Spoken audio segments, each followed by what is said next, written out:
अच्छा पिला माने आज आम चतुर्थ श्रेणी आमे आम परिवेश बही ओडिशार विभिन्न दर्शनीय स्थान विषय जानिबा। प्रथमे कुह ओडिशा राजधानी नाम कौन? भुवनेश्वर। अच्छा भुवनेश्वर सब कौन रही? भुवनेश्वर कौन रही? भुवनेश्वर कौन रही कह? चिड़ियाखाना नंदनकानन चिड़ियाखाना रही। आ कौन रही भुवनेश्वर?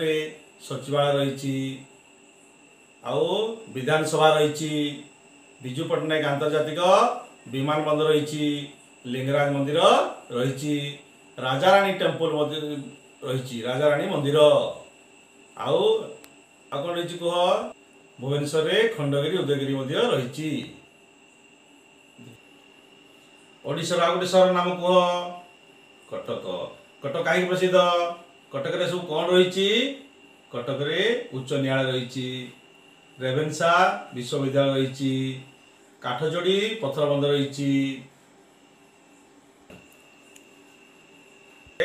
बारवाटी दुर्ग रही। ओडिशार आ गोटे सहर नाम कह? पुरी। पुरी कौन प्रसिद्ध?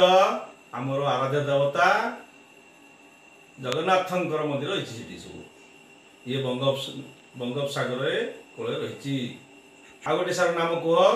कोणार्क। कोणार्क कौन रही? सूर्यंकर मंदिर रही। कोणार्क सूर्य मंदिर प्रसिद्ध। यह बंगोपसागर कूल अवस्थित।